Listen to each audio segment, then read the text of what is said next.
Shock radio and its jokes of sexual innuendos surges through the nation, electrifying growing audiences in need of a morning jolt.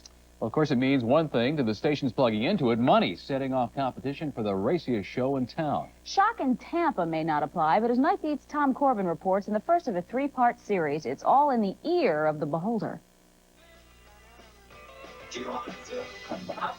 Everybody wants a piece of you when you're on top. You're eating too fast.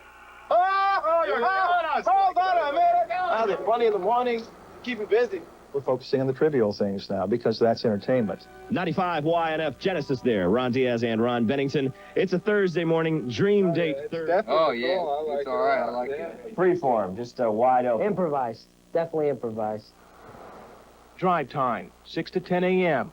when the raciest radio ratings war takes aim at Tampa Bay. Slide it home.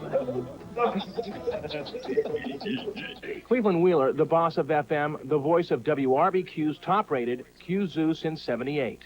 Every national publication that has spoken of the Q-Zoo in the context of shock radio, which we're not, has given us that claim to fame of playing Electric Avenue when there's an execution. It's time for you to fry. That's right. Bye-bye, goodbye. Friday! So it was indeed a celebration. Tasteless, I don't know, that's... 10 years ago, maybe. Today, it's what makes the zoo #1. Focus, get rid of the macro. So popular, it's demanded on cable. It's like Tommy the Toilet. Dad, turn on the fan! Whoa! Unpredictable comedians. Good morning, Q-Zoo. Contest jokes, requests that keep the phone lines ringing nonstop. We did that mixture of music and outrageous contemporary things, which is not shock radio. It's human radio. Depending on who's listening. I'm surprised some of the things that they say are even aired.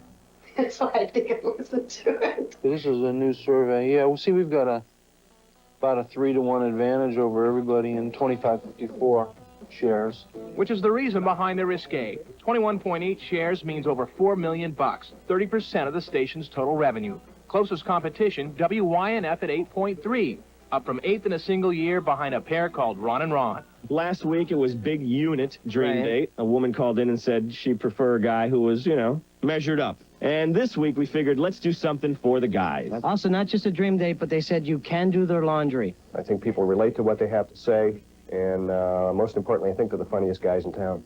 From taunting construction workers to dream dates for lesbians, radio vet Ron Diaz and comedian Ron Bennington make sex and humor their mainstay, too. I don't know about the girls, but you're turning Fez on pretty damn quick. Sound marvelous. With sidekick Fez Watley feigning homosexuality, Ron and Ron tries to outdo the Q, aiming for the top. It's not shocking at all. It's what's going on in the world. What's I don't think you could shock people anymore. What goes on backstage? Anything that you might construe as innuendo, a young kid won't know what we're talking about. Well, it gets a little old after a while.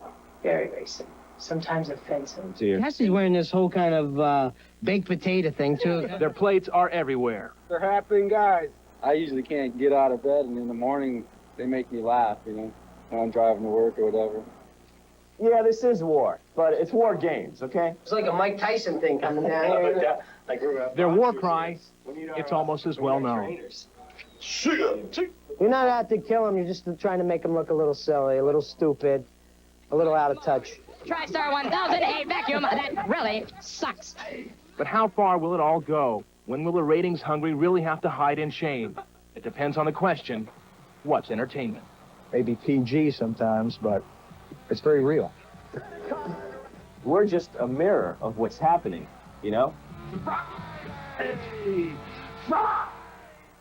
Tomorrow night, Tom meets the man they call the Mad Dog, Bob Lassiter of station WFLA.